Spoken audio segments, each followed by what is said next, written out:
Selamat datang di channel hiburan novel. Sebelum memulai mendengarkan novel, jangan lupa untuk subscribe dan like video ini, supaya admin bisa lebih bersemangat untuk membuat konten lebih banyak. Terima kasih. Bab 126. Kakek Zima tersenyum, matanya terlihat berbinar. Mandy, aku tahu kau merasa disalahkan dan kau marah pada kami. Aku minta maaf karena tidak mempercayaimu sepenuh hati sebelumnya. Sean, Zack, kemari dan minta maaf dengan benar kepada Mandy. Sean dan Zack Zimmer saling berpandangan dengan canggung. Mereka sudah terbiasa membuat orang lain menunduk pada mereka. Terbukti sulit bagi mereka untuk meminta maaf dan membungkuk pada Mandy, anggota keluarga yang selalu dipandang sebelah mata. Masalahnya, mereka tidak punya banyak pilihan selain melakukannya. Sambil menarik nafas yang dalam, Zack Zimmer menatap Mandy Zimmer, membungkukkan badannya sedikit dan meminta maaf. Mandy, kali ini salahku karena telah menyebabkan semua masalah. Tolong maafkan aku. Senyum seringai jahat terlintas sekilas di wajah Zack ketika dia menundukkan kepalanya, tetapi dia menyembunyikannya dengan baik. Di sisi lain, Sean Zimmer bersuara pelan seperti kucing Cheshire dan berkata, Mandy, karena tadi Zack sudah meminta maaf, sebagai pamanmu, aku juga akan meminta maaf padamu. Aku berjanji hal yang sama tidak akan pernah terjadi lagi. Bisakah kamu mengunjungi York Enterprise demi kebaikanku? Demi kebaikanmu. Kau ayah dan anak semuanya sama saja, omong kosong. Di antara kerumunan, terdengar Lillian Yates berteriak protes. Lillian selalu menjadi orang yang dominan. Selama ini dia telah menahan emosinya sejak mengetahui investasi dari perusahaan York yang didapatkan dari upaya Mandy itu direbut. Sekarang, dia menggunakan kesempatan untuk mengekspresikan semua kemarahan dan kebenciannya. Kau berbicara manis pada Mandy hanya di saat kau membutuhkannya, lalu kau membuang dia di saat tidak butuh. Kau pikir kau siapa? Melakukan semuanya sesukamu kapanpun kau mau. Lillian, ini adalah masalah yang bisa mengubah nasib keluarga Zimmer nantinya. Kau pikir kau akan hidup dengan nyaman jika keluarga kita menjadi bangkrut? Sean Zimmer menjawab tegas. Mendengar kata bangkrut, Lillian sedikit bergidik. Dia selalu menjalani hidup sebagai wanita yang diistimewakan. Membayangkan jika dirinya menjadi miskin membuatnya takut. Berpikir akan hal itu, sikap Lillian sedikit berubah. Dia melirik Mandy dengan ragu-ragu. Mandy, kenapa kau tidak coba untuk memaafkan dan membantu mereka untuk kali ini? Ibu, bukannya aku tidak mau bantu. Kesempatan untuk aku berhasil sangat kecil. Mandy menghentakkan kaki ke lantai karena frustasi. Ini bukanlah hal yang sederhana. Jika dia gagal, itu semua akan menjadi kesalahan dan tanggung jawabnya. Zack Zimmer hanya berusaha mencari kambing hitam untuk menanggung konsekuensi yang dia lakukan. Baiklah Mandy. Aku tahu kau masih marah denganku atas apa yang terjadi sebelumnya. Sejak awal, kontrak itu seharusnya menjadi milikmu selama ini. Itu semua kesalahan Zack dan juga salahku karena mengizinkan Zack untuk mengganggu dan merusak rencana. Kakek Zimmer tiba-tiba berbicara. Mengapa kita tidak melakukan ini, Mandy? Meskipun aku tidak bisa membuatmu menjadi kepala manajer, aku berjanji di depan semua orang di sini bahwa aku akan memberikanmu posisi sebagai manajer proyek pusat perbelanjaan. Kau akan menjadi penanggung jawab segala sesuatu yang berkaitan dengan seluruh proyek di sana. Bagaimana? Kakek? Zack Zimmer protes. Posisi sebagai manajer proyek termasuk jabatan dengan pemegang kekuasaan terbesar. Jika Mandy menerimanya, anggota keluarga lain tidak akan memiliki kesempatan sedikit pun untuk memanipulasi dan menghasilkan uang dari proyek itu. Kau diam saja! Kakek Zimmer berteriak. Mandy, ini yang terbaik yang bisa aku berikan padamu. Mengapa kau tidak memikirkannya? Meskipun Mandy masih dalam keraguan, dia hanya bisa mengangguk pelan. Posisi manajer proyek merupakan salah satu peran yang paling penting dan hampir sama pentingnya dengan kepala manajer. Fakta bahwa kakek Zimmer rela melepaskan posisi itu padanya menunjukkan betapa dia tulus dan sungguh-sungguh. Melihat Mandy akhirnya menyerah, kakek Zimmer menghela nafas puas. Tidak ada yang lebih penting dari hidup dan mati bisnis keluarga Zimmer sekarang. Tidak akan ada masa depan untuk keluarga mereka jika investasi dari York Enterprise hilang. Jadi, apakah ada yang keberatan dengan ini? Kakek Zimmer memastikan kepada anggota keluarga yang lain. Tidak ada keberatan sama sekali. Mandy terlahir untuk menjadi manajer proyek. Dia berhasil menyelesaikan masalah kita 2 kali, dan kali ini tidak ada pengecualian. Itu benar. Sekarang hanya Mandy yang bisa menyelamatkan kita semua. Mandy, kami menaruh seluruh hidup kami padamu kali ini. Setelah Mandy akhirnya menyerah dan bersedia untuk membantu kembali, yang lain hanya bisa menerima itu dengan pasrah dan senang karena masih ada harapan bagi keluarga Zimmer. Hal paling penting yang dapat mereka lakukan tentu saja memberikan Mandy pujian dan ucapan terima kasih tanpa henti. Siang harinya, Mandy tiba di pintu masuk York Enterprise dengan wajah ragu. Dia tidak punya waktu lagi untuk beraksi kali ini. Setelah registrasi personal, resepsionis dengan sopan mengantarkan Mandy ke ruang tunggu. Setelah beberapa saat menunggu, Wendy Sorrell masih belum muncul. Mandy terlihat sangat gugup dan panik. Dia tetap bersabar dan tidak berani mendesak siapapun untuk datang secepatnya menemuinya. Sementara itu, di dalam kantor CEO, Harvey York mendongak dari dokumen-dokumennya di atas meja melihat ke Wendy Sorrell, yang tampak terlihat rapi. Dia menyengir. Ada apa? Bab 127 dan ke-128. Tuan, istri Anda datang lagi untuk berdiskusi mengenai investasi. Apa yang harus kita lakukan? Kali ini, Wendy Sorrell benar-benar tidak tahu harus berbuat apa. Seandainya Zack Zimmer lagi yang datang mengurusnya, tentunya dia dengan mudah akan mengusirnya keluar tanpa alasan. Namun, identitas Mandy terlalu istimewa baginya untuk melakukan sesuatu yang tidak pantas. Oh, dia lagi? Harvey York merenung sejenak dan langsung mengerti. Orang licik seperti kakek Zimmer pasti akan memikirkan solusi ini karena keluarga Zimmer tidak akan bertahan terlalu lama tanpa kerjasama dengan York Enterprise. Wajah Mandy Zimmer terlintas di benaknya. Harvey York berkata dengan sedikit lembut. Kalau begitu, kali ini kita berikan mereka dana investasi $50 juta. Wendy Sorrell tidak percaya apa yang dia dengar. Kontraknya akan sama dengan yang terakhir kali. Harvey York menambahkan. Jika keluarga Zimmer melakukan hal bodoh lagi, kita akan segera menjamin untuk mendapatkan semua aset properti dalam kontrak ini. Wendy baru tersadar. CEO sungguh cerdas sebagaimana biasanya. Dengan menaruh jumlah dana investasi yang besar pada keluarga Zimmer, mereka pada akhirnya akan berubah menjadi boneka mainan Harvey di dalam industri bisnis. Kalau begitu, haruskah saya langsung melanjutkannya dan menandatangani kontrak sekarang, Tuan? Wendy Sorrell bertanya dengan hati-hati. Harvey York menjawab dengan cuek. Kau bahkan butuh aku untuk memberitahu bagaimana melakukannya? Tolak mereka untuk saat ini. Tanda tangani saja kontrak itu dengan terlihat dan mungkin sebaiknya pada hari terakhir. Mengerti? Wendy membungkuk sedikit dan keluar dari ruangan secepat mungkin. Dia tidak berani membiarkan Mandy menunggu dengan lama. Ah, Nona Mandy. Sambil melangkah masuk ke ruang tunggu, Wendy Sorrell tersenyum dan bertanya. Boleh saya tahu mengapa Anda ada di sini hari ini? Mandy Zimmer tidak percaya betapa cepatnya Wendy Sorrell datang menemuinya. Mandy langsung segera berdiri. Nona Sorrell, ini masih mengenai masalah investasi. Terakhir kali kita berbicara tentang kolaborasi terkait pusat perbelanjaan keluarga Zimmer, bukan? Saya sedang memikirkan. Wendy Sorrell memotong pembicaraan. Nona Mandy, bukan saya tidak mau membantu Anda, tapi Anda jelas sudah tahu apa yang telah keluarga Zimmer lakukan. Zack Zimmer tidak hanya menggoda saya dan pegawai wanita resepsionis kami, tapi juga berani melecehkan Nona Xavier. Saya bahkan tidak tahu harus memanggil Zack sang pemberani atau sang idiot. Mandy Zimmer menghela nafas. Nona Sorrell, begitulah sikap ahli waris orang kaya. Tolong tidak usah pedulikan dia. Wendy Sorrell berkata dengan jelas. Pedulikan? Bagaimanapun juga, saya hanya seseorang yang lahir di keluarga sangat rendah. Bagaimana mungkin saya berani untuk mempedulikan bagaimana kalian ahli waris kaya bermain-main? Lagi pula, mengejar wanita adalah hal yang normal dilakukan. Jika saya membenci dan menolak keluarga Zimmer hanya karena Zack Zimmer melamar saya sebelumnya, itu hanya membuat saya tidak tenang. Mendengar perkataan Wendy, Mandy menghela nafas bersyukur dalam benaknya dan melanjutkan. Saya sangat bersyukur Anda bersedia memaafkan dan membiarkan insiden itu berlalu, Nona Sorrell. Mungkinkah kita melanjutkan kerjasama yang kita diskusikan waktu lalu? Kami keluarga Zimmer akan setuju meskipun persyaratannya sama seperti yang ditentukan sebelumnya. Wendy Sorrell menghela nafas dan berpikir sejenak. Nona Zimmer, Anda dan saya sangat cocok di saat terakhir kali kita bertemu. Itu sebabnya saya tidak mencoba mengambil keuntungan dari kontrak Anda yang lalu. Persyaratan yang ditentukan dalam kontrak dibuat sendiri oleh CEO dan posisi saya tidak mengizinkan saya untuk menambah atau mengurangi apapun di luar itu. Saya harap Anda dapat memahaminya. Saya sangat paham. Jawab Mandy. Saya senang mendengarnya. Wendy tidak menyembunyikan ekspresi puasnya. Nona Zimmer, saya pribadi menghargai Anda. Saya juga tertarik dengan tanah keluarga Zimmer.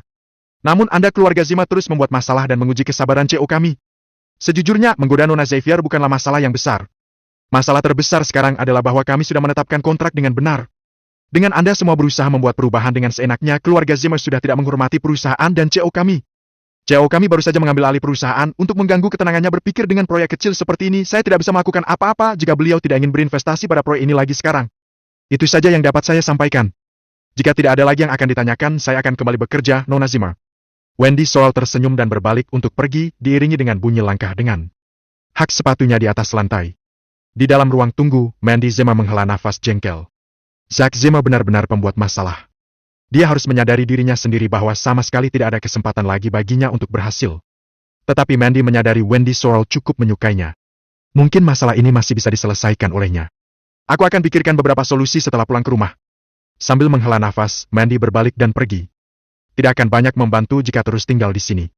Bab 128. Kantor CEO. Menatap layar dengan kedua tangannya di belakang punggung, Harvey terkekeh. Wendy Sorrell melakukan pekerjaan yang baik di sini. Saat waktunya tiba, aku sebaiknya mempromosikan dia menjadi manajer umum. Yvonne Xavier dengan rambut yang tergerai berdiri di belakang Harvey. Mendengar perkataannya, Yvonne menyelipkan sehelai rambut di belakang telinganya dan berkata dengan pelan. Ya, kalau begitu saya akan berterima kasih pada CEO atas nama Wendy saat ini. Harvey York tersenyum dan berkata. Ingatkan Wendy Sorrell untuk melakukan pekerjaannya dengan sepenuh hati sebagai aktris yang bagus. Tidak perlu bersikap terlalu sopan hanya karena Mandy istriku. Aku bahkan tidak tahu berapa lama kita bisa bertahan sebagai suami dan istri. Mengatakan ini, Harvey York menghela nafas. Perasaannya untuk Mandy itu nyata. Namun, mendengar akan hal itu, Yvonne Xavier terkejut. Dia sepertinya tidak terlalu mencerna bagian awal dari kata-kata Harvey. Ceo, Anda ingin bercerai. Apakah aneh kalau aku menceraikannya? Harvey York menghela nafas sambil melihat keluar dengan tatapan yang jauh. Aku akui aku sudah merasakan sesuatu yang dalam dan sungguh-sungguh terhadap Mandy, tapi dia...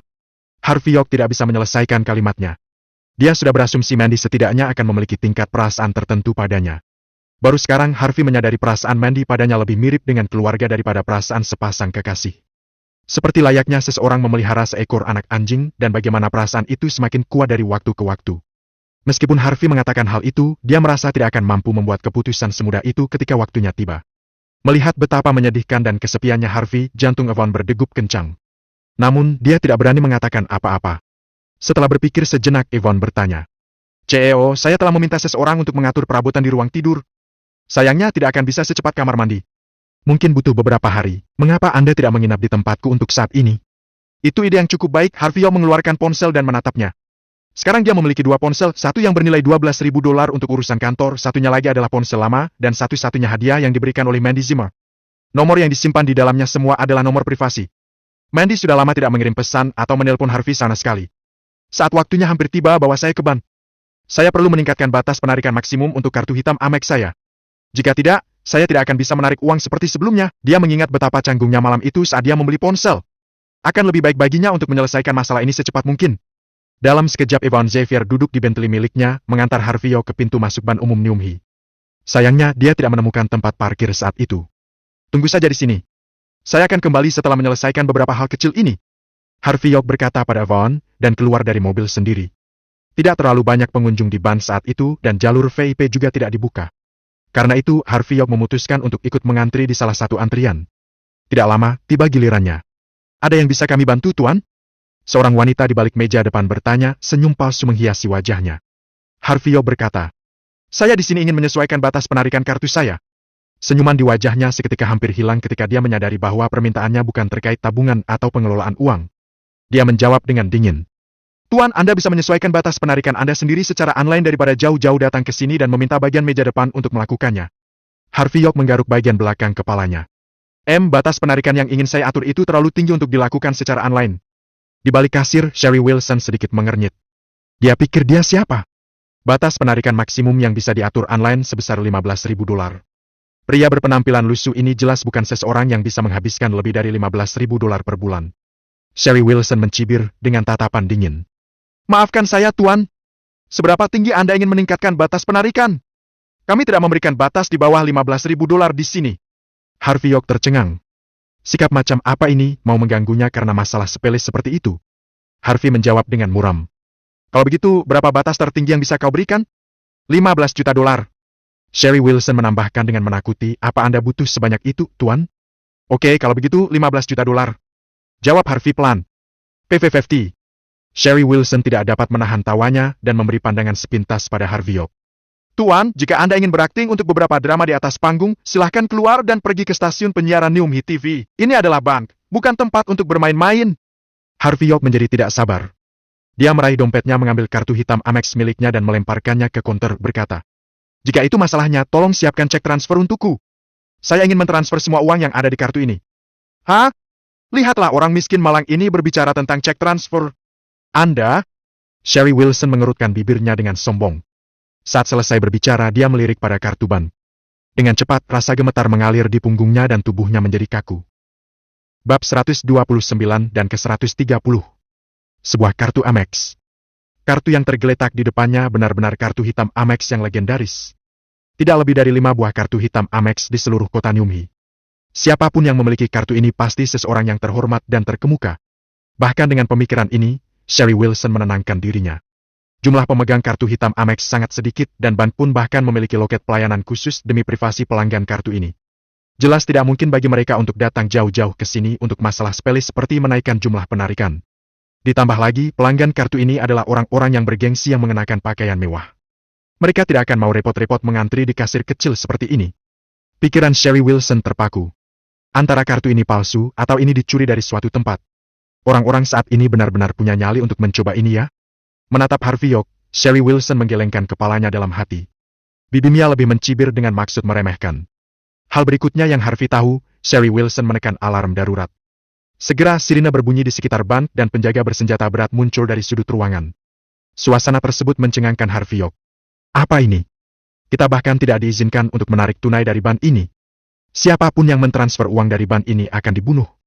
Menyadari perubahan ekspresi wajah Harvey, Sherry Wilson merasa bangga akan kejadian ini. Dia berdiri dan menatap Harvey York dengan cibiran. Jadi tebakanku benar, kau adalah pencuri. Tapi aku yakin kau tidak tahu bahwa kami hanya punya 5 kartu hitam Amex di seluruh kota Niumi. Siapapun yang memegang kartu itu adalah seseorang yang besar, bukan pria pengemis sepertimu. Sherry Wilson merasa puas dengan dirinya. Dia tidak pernah menyangka akan menangkap pencuri sepanjang karir kerjanya. Bayangkan bagaimana jutawan pemilik kartu ini akan memperlakukannya. Sherry akan dapat kesempatan untuk menjadi terkenal. Sherry Wilson menjadi bersemangat saat memikirkan betapa beruntungnya dia bisa mendapatkan kesempatan seperti ini sekarang. Para pelanggan yang sedang menyelesaikan urusan ban mereka langsung mundur serempak menatap Harvey York dengan ekspresi waspada. Seorang wanita yang dipenuhi dengan berlian dan permata dari ujung kepala sampai ujung kakinya berteriak. Ada apa ini? Bukankah ban ini adalah ban teraman di seluruh kota? Dan sekarang ada pencuri bersama kita di sini. Ya? Jika kami mengalami hal yang berbahaya, bagaimana Anda akan mengganti kerugian kami? Bisakah kamu menanggung konsekuensi dari ini? Bawa dia ke polisi sekarang juga. Semua orang di sekitar mengamati Harvey dengan jijik. Pencuri benar-benar paling buruk. Terdengar keributan dari kerumunan itu dan Harvey York tidak bisa menahannya lagi. Kau pikir fakta bahwa dirimu yang malang tidak punya kartu Amex sendiri artinya orang lain juga tidak bisa punya?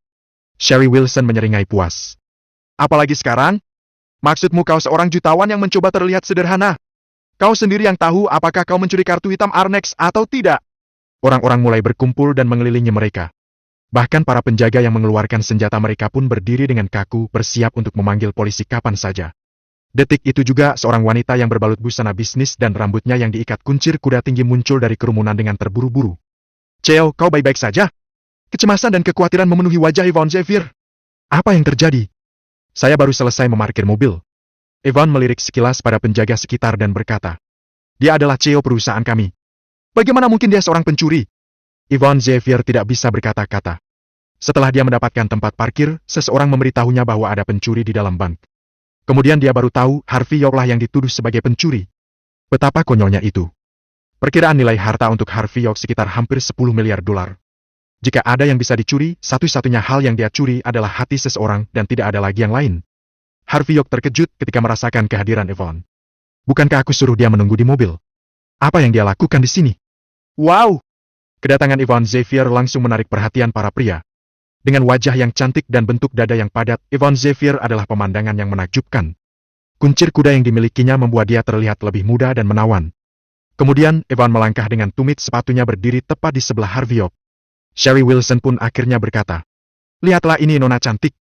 Melihat betapa menarik dan elegannya penampilan Anda, saya kira Anda terpikat oleh pria ini, bukan? Pria ini sudah jelas seorang miskin.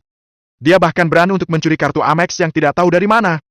Jumlah uang di dalamnya cukup besar untuk membuat dia dipenjara seumur hidup. Saya sarankan Anda untuk pergi sekarang. Akan sangat memalukan bila wanita semenarik Anda juga ikut dipenjara. Bab 130.